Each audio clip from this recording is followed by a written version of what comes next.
Hello there, and good evening, ladies and gentlemen, and children.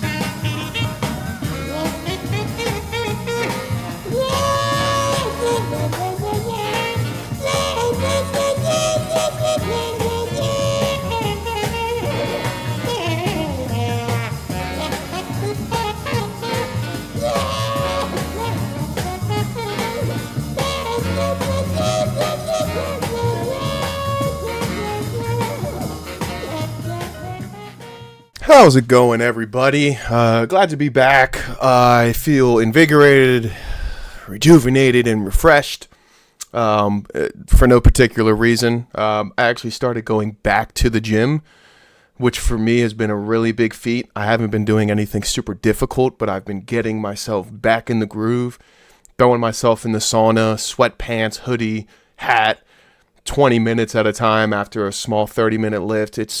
It's been such an uplift and a brightening part to my day and week. I've only been doing it like once or twice a week, but it's been so good because I've basically been doing nothing for like 2 years almost now. Holy shit, 2 years since I stopped playing ball, and getting back in the gym has probably been one of the hardest things I've done and one of the most mind-fucking things that I've done.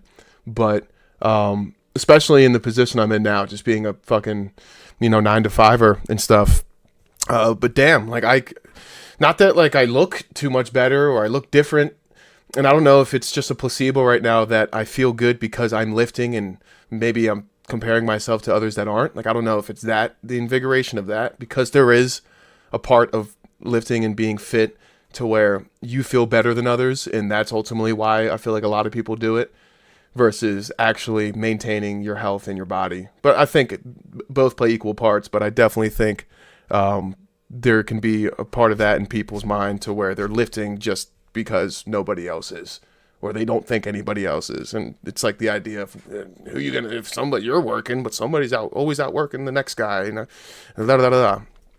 So yeah, that's been kind of what I've been getting to. It's really easy to work out too, having Kendrick Lamar be on top of the music game right now. I mean, his music, I love it. I've always loved Kendrick Lamar. I've been a Kendrick Lamar fan since I can even remember, and I've always loved him. And his recent, beef, nonetheless, has been really exciting. I feel like a proud father, like waiting on his son to, finally achieve a big goal. And not that I hate, to be direct, Drake. I don't hate Drake at all. I love Drake. I love Drake's music, but I love Kendrick Lamar, and to see him doing his fucking thing makes me excited. And just to prove, if somebody's watching the visual portion to this platform, I've had these records for fucking ever. Kendrick Lamar. I'm a big Kendrick Lamar fan. I love Kendrick Lamar. To Pimp a Butterfly, probably one of my favorite albums, probably the best album ever. And then this one, if you don't like this album, fuck you. So, Good Kid, Mad City, and To Pimp a Butterfly. 2 vinyls I'm showing. I love vinyls. Get yourself some fucking vinyls. It's worth it. Yeah, I think it's really cool to see him doing his thing right now and to see Kendrick Lamar, fucking the game up. But I'm pretty hip into, that sounded so fucking gay, but I'm like in tune with what's going on in terms of like references and relevancies to this squabble up that's been going on. Specifically, the one thing that he said in this album that I can understand was the one song he put in, Whacked Out Morals. It was a diss. I'm almost positive, I'm pretty certain it was at Andrew Schultz, saying no white comedian can make a joke about a black woman, that's law.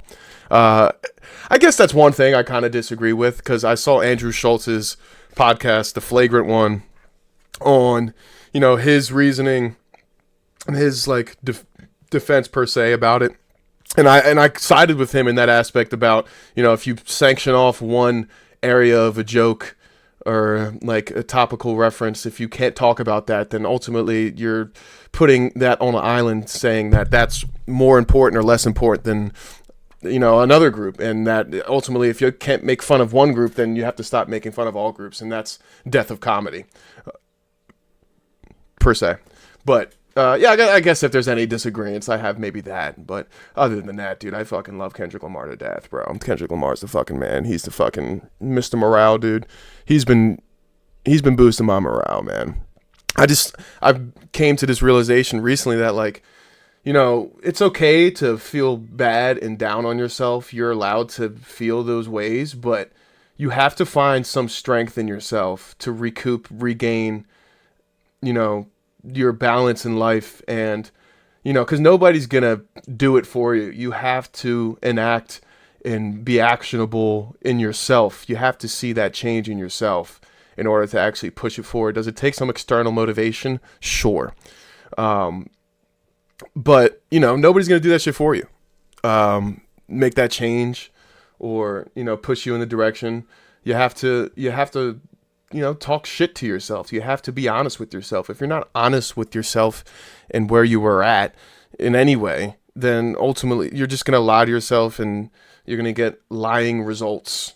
You know what I mean? I've always felt like in my entire life and even in my career in anything, like I've always yearned for the truth, whether it was painful or not. Like I've always yearned for the hard, painful truth that was either about me or about the situation. Because I want to know. I'd rather hear the truth now and take the time that ultimately I would be being lied to adjust, to change versus, you know, living a lie in so many words and then realizing it after. And then it's almost like, okay, this is kind of set. Like this mindset is set right now. Like I'm SOL because I've been doing this for this long and I've been lied to this whole time, blah, blah, blah, blah, blah, blah, blah. So I like hearing hard truths. I like hearing dirty truths. I like hearing secrets. I'm good at keeping secrets. Has no relation to that. But yeah, I mean, I do. I'm talking about, you know, hard truths and everything. I wanted to touch on something that was pretty topical today. And I don't like always recording topical stuff on these podcasts because I don't always release them right away. So like a topical point is almost outdated or washed by the time someone may even get their hands on it. But it's whatever. It's okay. I mean, thoughts and opinions about topics will transcend and, you know, be in time for whatever. I mean, I don't know what the fuck I'm trying to say, but, yeah, whatever. Recording, whatever, late release, figure it out. But specifically, talking about hard truths, this Luigi Mangione guy who murdered the United Healthcare CEO recently. Truly an invigorating topic. And that might not be the word because it's the death of a human and a murder of another human by another human in cold blood and not broad daylight. It was at night. But I don't know. From a complete civilian standpoint, like it gives me goosebumps because you look at it from like one perspective of like, holy shit, like this guy had a motive and he killed a dude in fucking cold blood with a silenced pistol, like on his own accord, or at least to what we think was his own accord, and did it for a number of reasons. Many were, I don't know if there's a good reason to kill somebody, but I mean, you look at where his head and mind and heart was at, and it was in the best of places. He understood the assignment. No, but he knew, he was very in touch with the modern world and the economy and healthcare. I mean, this guy was a fucking valedictorian in high school. He went to an Ivy League school. He went to Penn at that. So, and he killed this CEO for a slew of reasons. I mean, obviously insurance companies are totally fucked. I mean, I know this from interviewing with them. I know this from having people that work in insurance. I know it from paying insurance, from deductibles and what do you call it? Copays at, you know, practices. Like insurance is a slimy game. And my mind is in the position of who do we blame in this situation? Obviously, there's a guilty killer, right? And whether or not it's the guy that they're showing on the news or the guy that they're showing on social media, Who fucking knows? It blows my mind that we find everything about this guy: social media, house address, name, numbers, school, high school, family members, interests, friends group, all this shit within 2 days. But the one dude who shoots at the president one time and tries to kill him, he's just a fucking ghost of Christmas past. Like, that makes no damn sense. That's fucking benign, but whatever. And I actually screenshotted some of this guy's, not his testimony or what they found on him, but he was found leaving book reviews on Amazon, just in his time being a person. These are actually fairly recent, over the summer, May 14th, 2024, and then one was a little longer down the line, but he was a very avid reader. He read a bunch of books and left reviews on almost all of them, which is fucking very honorable to that man. But the one book he left a review about, I'm not sure what the book is, something, I can't even read the title, but he said, America is the wealthiest nation on earth, but its people are mainly poor, and poor Americans are urged to hate themselves. To quote the American humorist Ken Hubbard, it ain't no disgrace to be poor, but it might as well be. It is in fact a crime for an American to be poor. It is in fact a crime for an American to be poor, even though America is a nation of poor. Every other nation has folk traditions of men who are poor, but extremely wise, virtuous, and therefore more estimable, than anyone with power and gold. No such tales are told by the American poor. They mock themselves and glorify their betters. The meanest eating or drinking establishment owned by a man who himself is poor is likely to have a sign on its wall asking a cool question: if you're so smart, why aren't you rich? There will also be an American flag no larger than a child's hand glued to a lollipop stick and flying from the cash register. Americans, like human beings everywhere, believe many things that are obviously untrue. And then it continues on. But I really like the point that he said, it is in fact a crime for an American to be poor, even though America is a nation of poor. Every other nation has folk traditions of men who were poor, but extremely wise and virtuous, and therefore more esteemable, I don't know what the fuck that word is, than anyone with power and gold. And like that's why I'm so invigorated, and like I get goosebumps when I think and even talk about this topic, because of just like how real it is. Like, this dude was fucking smart and knew what the fuck he was talking about. He was my age. I mean, he fucking looked like me. This guy, I'm Italian. This fucking Italian dude was a fucking mobster putting out mob hits on CEOs. Fucking nuts.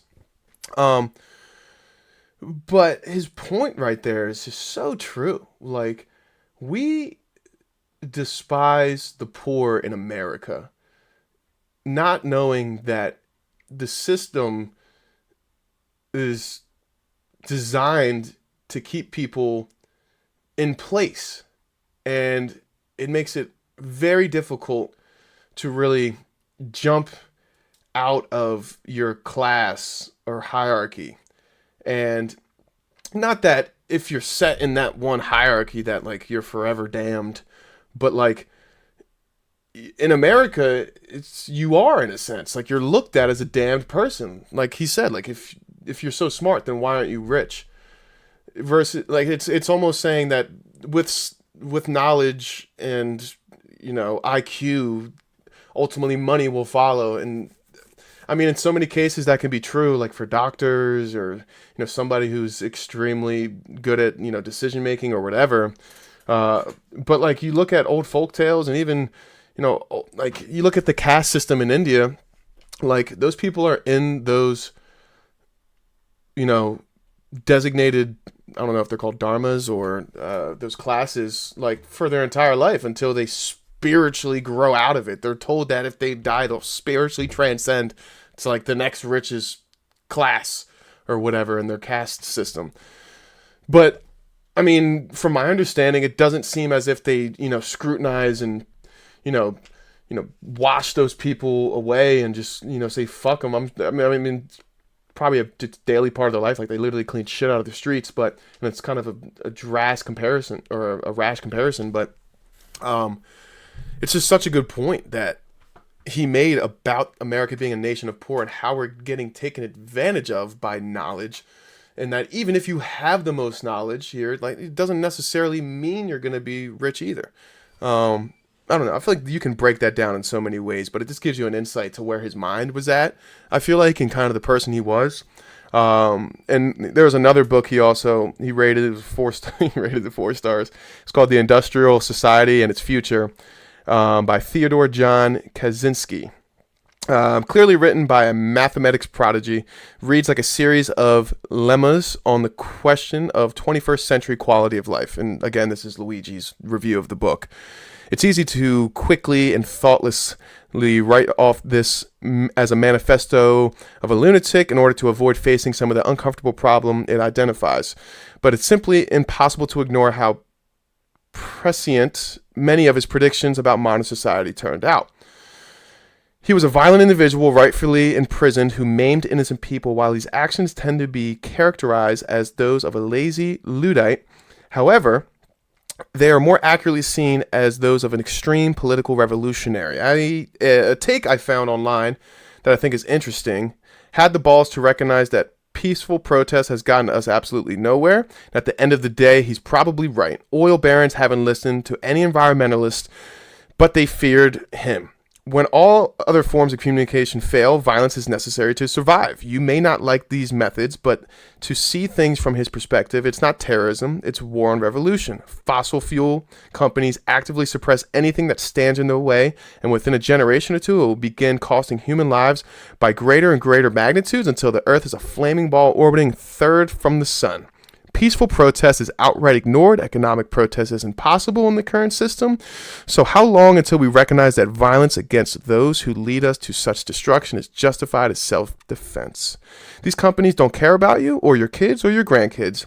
They have zero qualms about burning down the planet for a buck, so why should we have any qualms about burning them down to survive? We are animals just like everything else on this planet, except we've forgotten the law of the jungle and hand over for our overlords when any other animal would recognize the threat and fight to the death. Now, I read this 1 second because it makes way more sense and is way more in relation to this guy's recent fucking murder, whether it is him or not. Because you look at, who... I go back to my initial talk topic about who is necessarily to blame for these instances, and is it the individuals who push insurance, like the people with the boots on ground, the marketing people?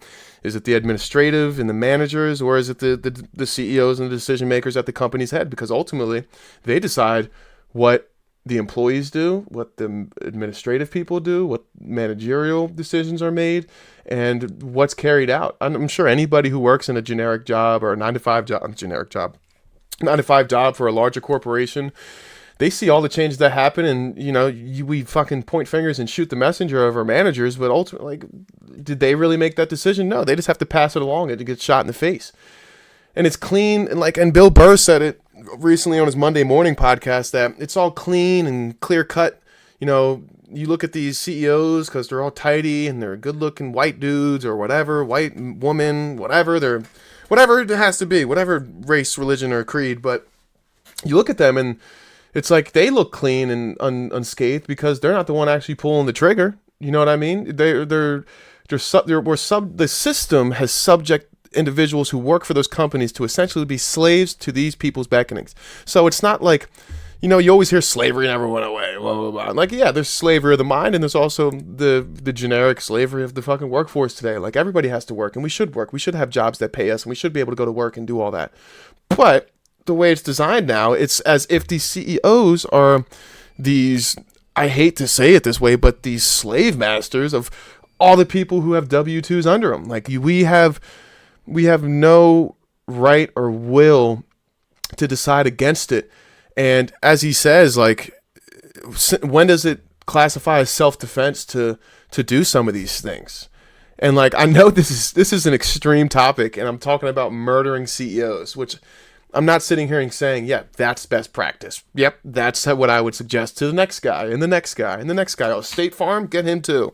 Yeah, we're getting Jake with the fucking khakis next. But no, it's just such an interesting insight to what this guy's reasoning may have been, and just anybody who questions where he's coming from, everybody can relate. Everybody can coincide with what he's doing. Not coincide, because nobody's going to do that, really. Nobody that I know. But you look at it and it's like, he just had some fucking big old cojones. This dude had some big old cojones and made a decision to do what he thought was right for himself, for America, for corporations across the United States. And to be quite frank, a lot of them are fucking tucking their tails and squeezing their sphincters because they're scared shitless, as they should be. Anybody who is doing some malpractice like this, they should be at fault. And look, there's so many ways to handle a situation, but like I said, this guy had some fucking rock hard nuts and was ready to do the damn thing. Like, this guy went and acted on his wishes. And it gives me goosebumps because it's kind of, like, I can't even get a word to describe it. Like I don't want to say motivating or like enlightening, because like ultimately, like, I don't like celebrating another person's death and as if it's like a profound accomplishment. But like I go back to the book 1984 by George Orwell. Like, this guy was a prole, classified in the book as a prole, who shot at a big brother. Because in that book they state that, well, there's, for number's sake, 7,000 proles being ruled by 3 big brothers. And the power lies in the big brothers. But that's a misconception, because the power lies in the people. Power is in the numbers. And if all the proles just got on one accord and agreed to a mission, then we could tackle issues like this in better ways and be able to ultimately, like, overthrow local government, overthrow whatever that may be doing us in the wrong or whatever. But it's super interesting, because then you look at it from a broad scope of companies that have done malpractice or are fucking tricky as fuck behind doors. Like, like, this is like a revolution, and it's a small one. And will anything come from it? Who fucking knows, man? Probably not. I'm praying for that Luigi kid, for his, his safety, and hoping that he gets to a better place. I know he's, claiming that he's innocent, because there's no, physical evidence that it was him, which I think, he's actually in a really good position for. They kind of just strung together a bunch of shit and just accused this guy. I mean, it's a lot of trails and breadcrumb trails that point towards him, but we'll see what comes of it, and I'm sure we will not hear the last of it, anytime soon. But specifically, it's interesting that this happened, because I was having a conversation with someone who was actually employed by this company for a long time, and is actually a very credible source for this information and the whole situation, and actually dealt with a lot because of it, and actually went through a lot of trauma because of it, and came out on top. But I think it very much relates to this, and it's specifically Purdue Pharma. They were the maker of the powerful opioid OxyContin, which I'm sure many people are familiar with. This faced intense scrutiny for its role in the U.S. opioid crisis. The company was accused of supposedly aggressively marketing opioids by downplaying the addictive risks on common commercials, advertisements, anywhere you could click and read info about it, contributing to a widespread addiction, overdose, and deaths. And this was essentially driven by the Sackler family, which, if you watched that documentary about Purdue Pharma, the Sackler family goes back to like the 1800s in like France. They own a wing of like a museum of like porcelain and art, like, which is like valued at probably millions of pounds, and the pound is more than $1, so you can only estimate how much this family's worth. And they started Purdue Pharma like back in the 1800s, and were making one-of-one drugs that were like pain relievers or just like daily, boosters. And for being completely fair, like, the drug market is one that is severely misinterpreted in many ways because of the opioid crisis. Everybody assumes that any prescription drug is deadly, bad, and dangerous, which it can be, but there's a lot of situations to where people do need these drugs and people need to be prescribed these medications, and there are needs for them. But in the case of like Purdue and even United Healthcare, like it takes one bad egg to crack the whole basket per se. It's like when you're training and doing sprints for someone or for a team. If one person doesn't touch the line, guess what? The whole team's running again. And if one individual has malpractice or does something incorrectly, then ultimately the whole company's gonna take the fall for it, and it's gonna trickle up to the top. Not that this is the case for this, but in many cases, for it to get to the point of actually being aggressive in terms of abusing information and taking advantage of people. I think this more so suits the higher level individuals who make these decisions. The Sackler family, they became a central point of contact for a series of lawsuits brought upon states, municipalities, individuals, just seeking some accountability for this situation.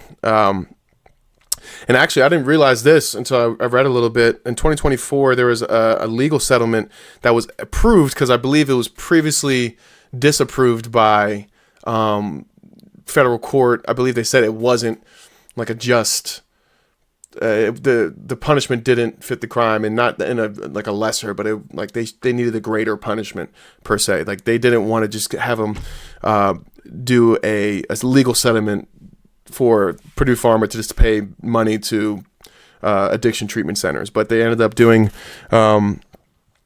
this legal settlement. It was approved, requiring Purdue to pay billions of dollars to fund addiction treatment and prevention programs as a part of the deal. The Sacklers agreed to relinquish control of the company, which was restructured as a public benefit corporation. Purdue's bankruptcy and legal battles have severely impacted its operations reputation, symbolizing a broader reckoning for pharmaceutical companies involved around the opioid pandemic.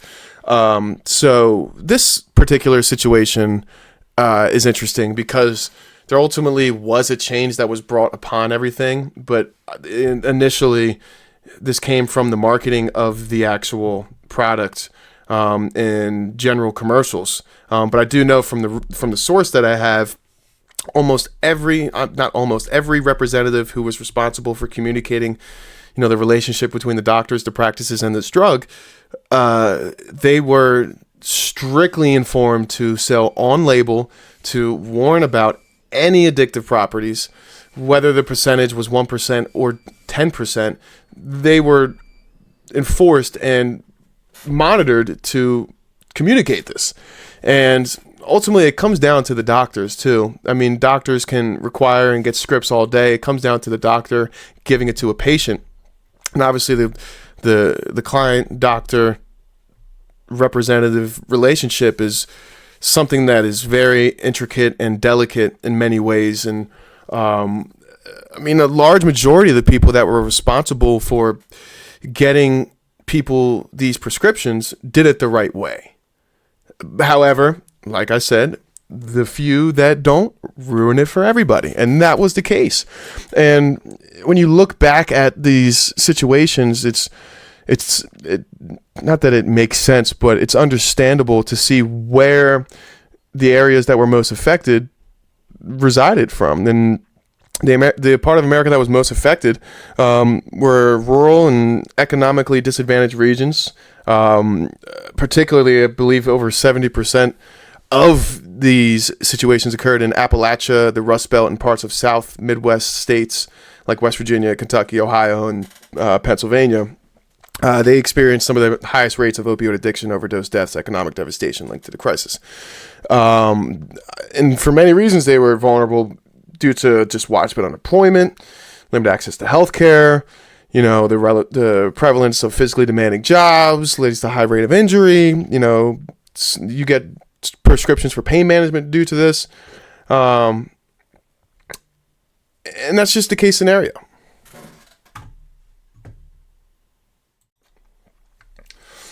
But understanding the situation, representatives are obviously informed to check the box of being in compliance, right?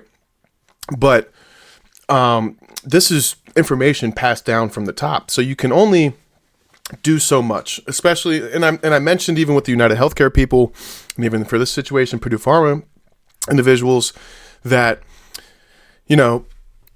these people, this is their livelihood, this is their job to sell, market, whatever this product. Not CEOs, but like boots on ground people that make generic paychecks and work paycheck to paycheck to support families or whatever. So if you're in coops with like selling this product, like what are you supposed to do if you do understand the malpractice? Because ultimately you're just gonna mess up your own situation. You're gonna show that you're technically guilty, or unless you like what do they call them?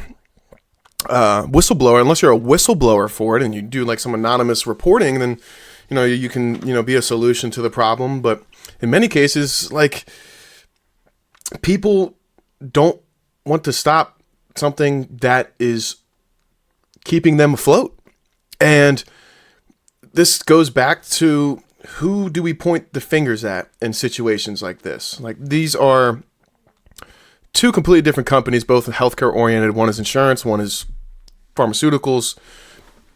But at the root of it, you're looking at a company that both companies understand that they're doing something wrong.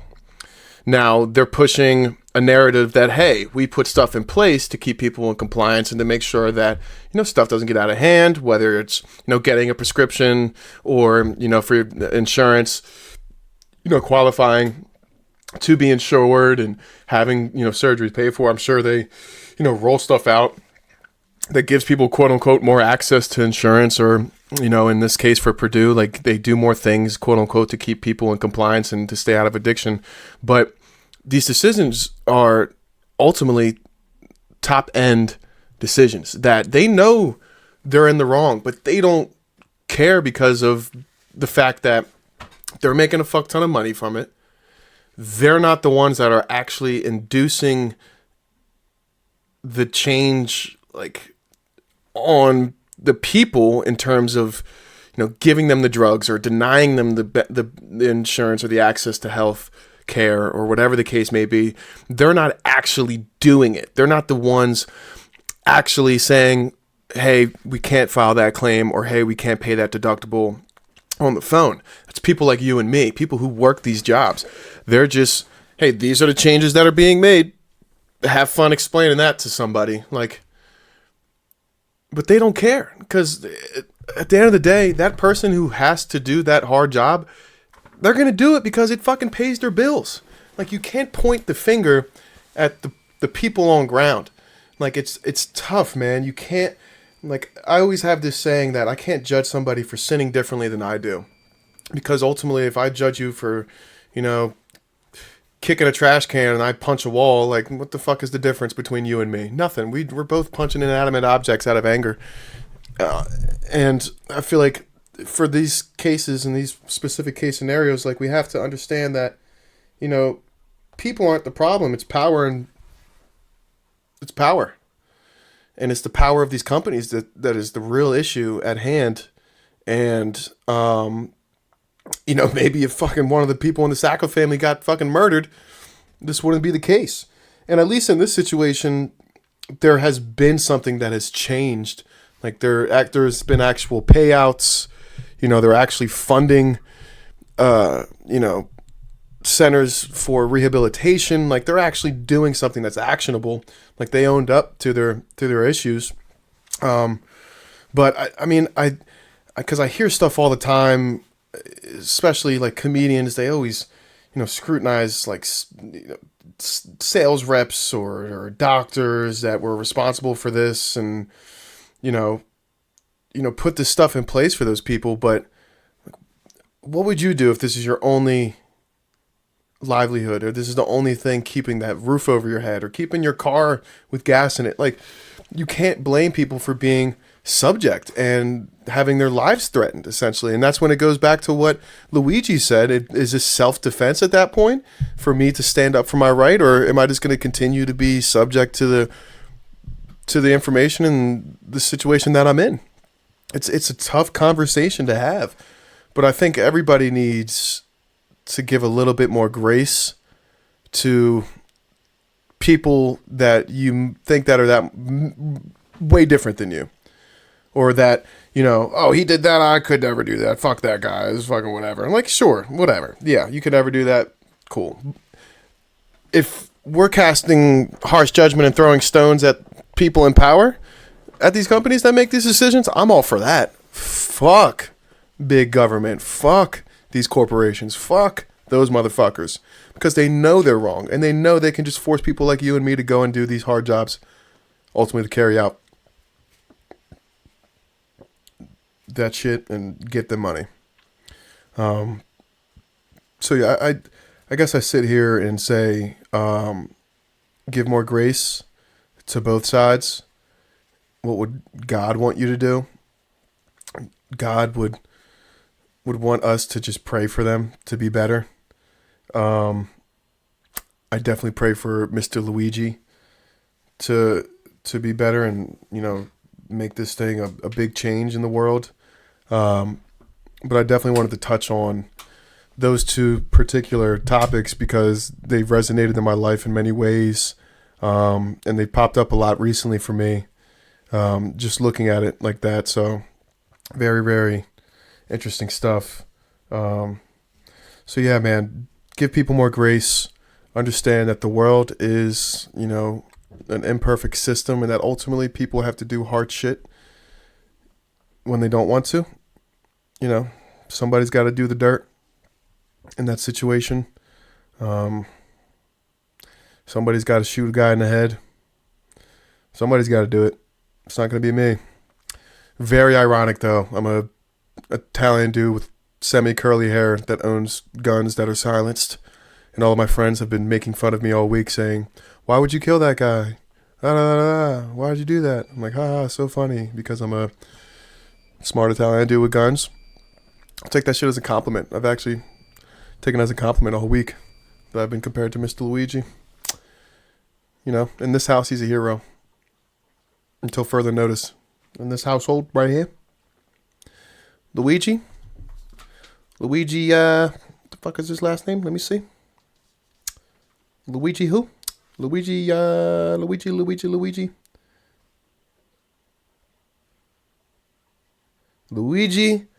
Magnon is a hero in this household. Please don't judge me too harshly if your opinions don't align with mine. I'm simply just trying to speak some good words of advice, at least what I think are good words of advice, and trying to myself grow closer to God and, hopefully lead some others to him and to not cast judgment and to not throw stones.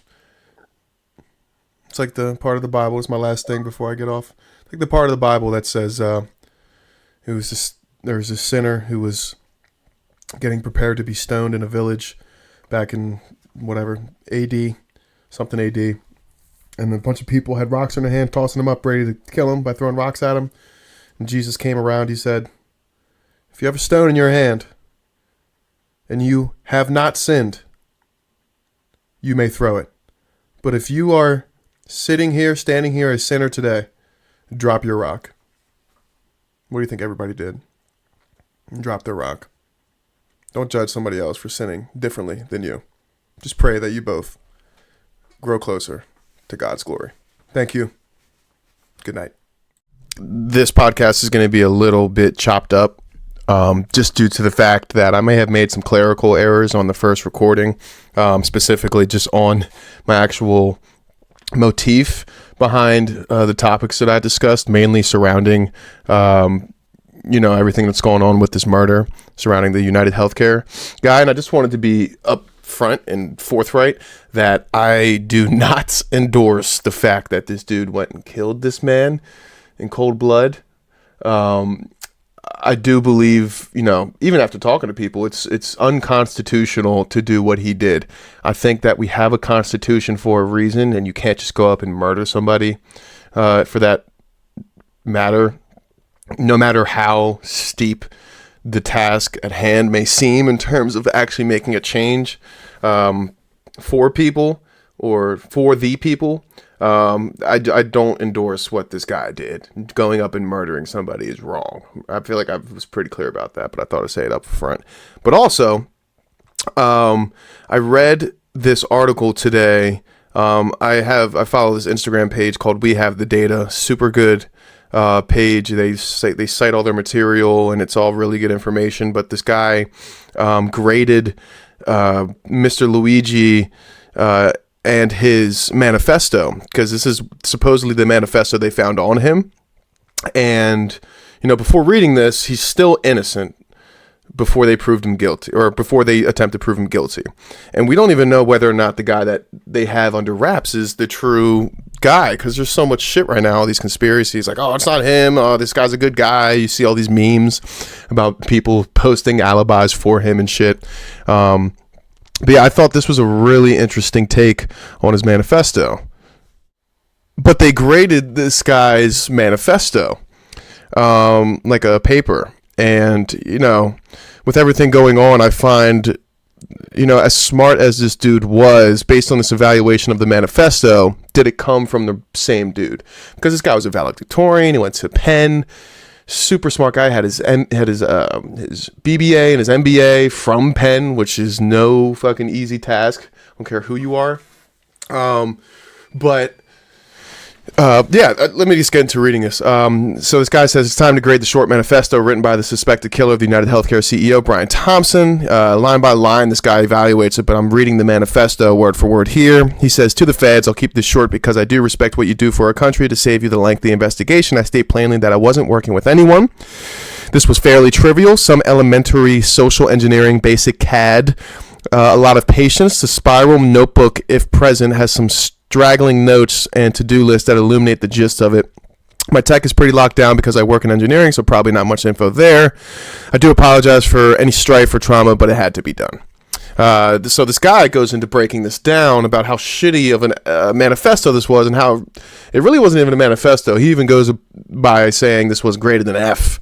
And the student has earned the death penalty, which is fucking nuts, but whatever. The killer fesses up to his crime. That's a good start, but hardly makes a manifesto. As a reminder, the U.S. is the number one most expensive healthcare system in the world, yet we rank roughly 42 in life expectancy, which is what Luigi, the killer, had stated. And the guy goes off and saying, this is not off to a good start. The first fact that the U.S. has the most expensive healthcare system is poorly conceived. For one, most expensive shouldn't be what the killer wanted to say. That could mean the prices in the system, or the total cost of the system, or the cost per effective unit of care, or a lot else.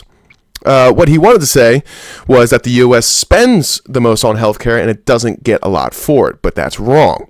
Firstly, the U.S. does not spend all that unanimously much on healthcare.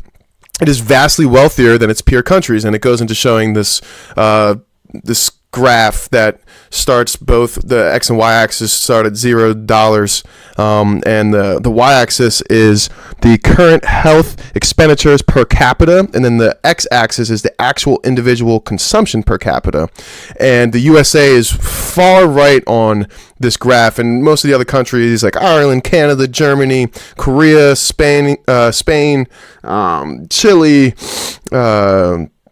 Denmark, Norway, Finland, Australia, all those countries are kind of clumped up because they generally have the same GDP, and ultimately, the people of that country ultimately have very similar, wealth. But a lot of the other countries have centralized healthcare systems, so it's kind of incomparable to that, because not a lot of these people's funds that they make are they actually paying for healthcare. It's whatever. I'm not too intertwined with that, but I can only assume that that's what this comparison is going towards, is that just the overall, healthcare expenditure that the country spends versus what it costs and how much an individual spends on it.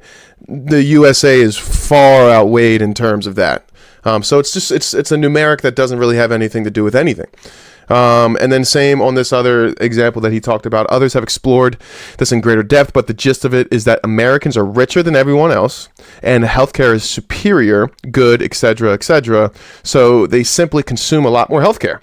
And I mean more, very literally, because Americans do not just suffer higher prices. For example, you can predict America's high health spending from the amount of surgeries it does.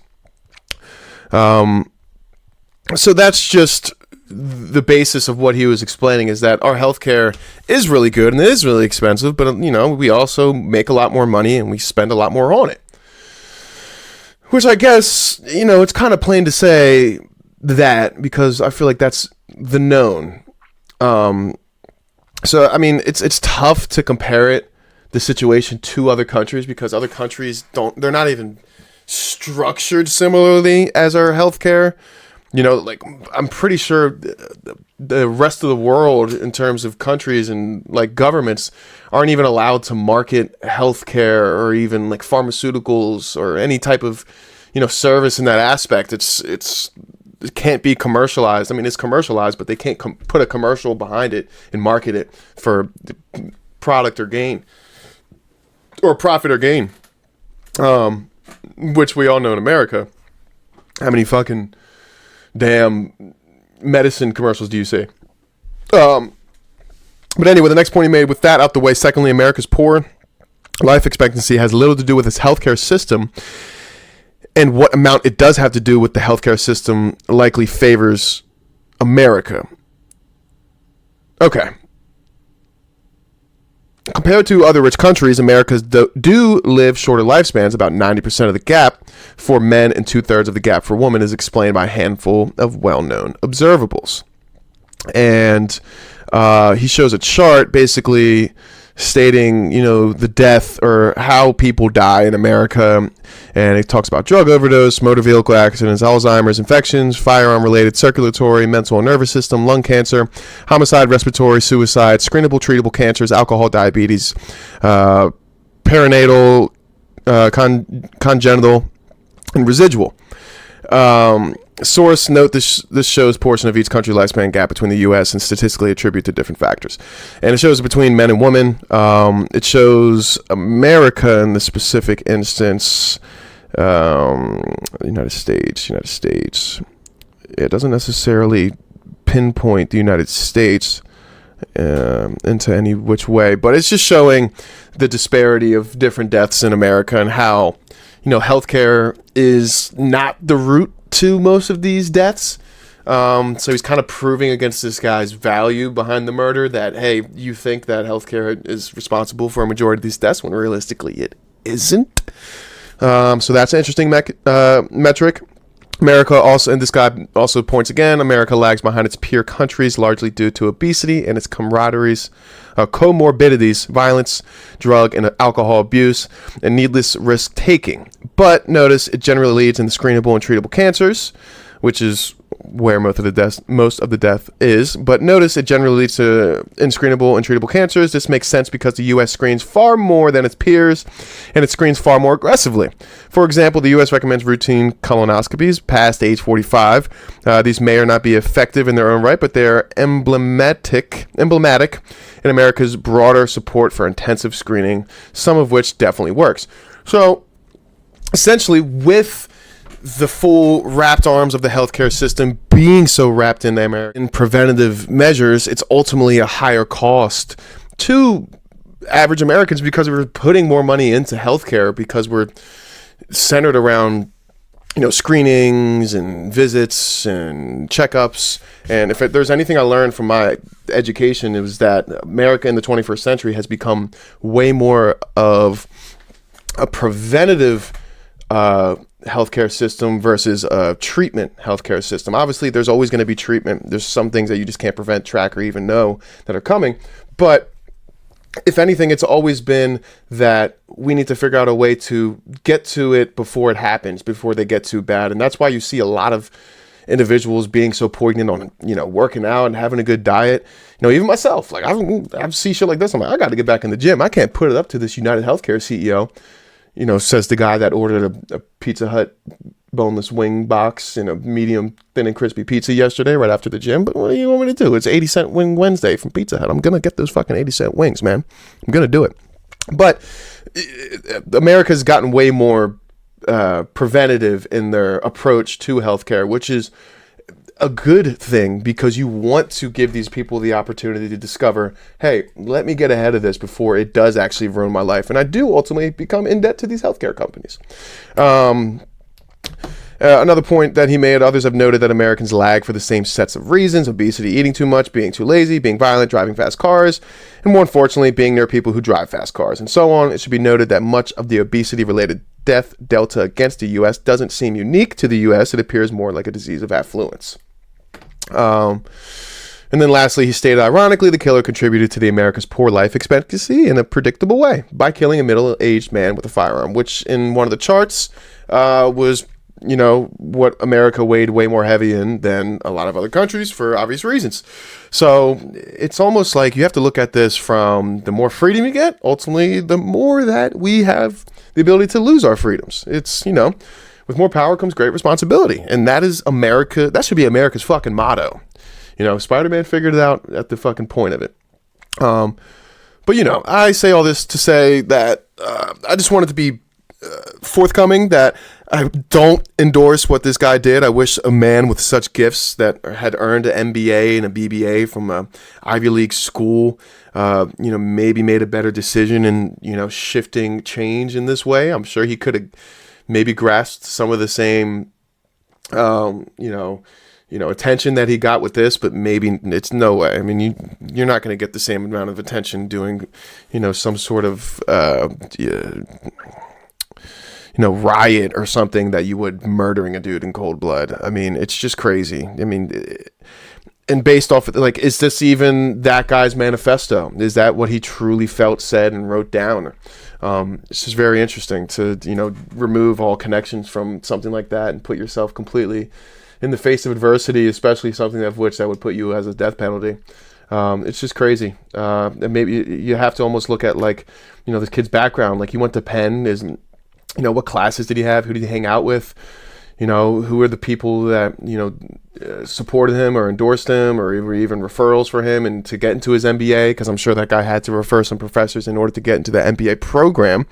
So you have to look at maybe his education. You have to look at the school he went to too. His pivot or his viewpoint was narrowed on the American society and maybe even the North American healthcare system, because North America or even Northeast American healthcare system, because the Northeast is one of the most heavily populated parts of the United States, and that's where he was from. So that was his familiarity, and that was his teachings, and that's what they came from. They have to look at Penn's curriculum and who decides what Penn can or cannot teach. It's the Pennsylvania school. It's a state school. Or it's Ivy League schools, or Ivy League schools, state schools. I'm assuming maybe. But you have to look at what they were teaching or what they may have not been teaching in those classes. What he took from that. I mean, obviously this kid did his own research, but it's tough. You just wish he would have chose something different, especially with, how likable he seemed and, everything that he was doing and, everything that he was looking to do in life. I really hope it's not ruined off of this decision. I pray for this man. But I do not endorse murdering CEOs for, shifts and change.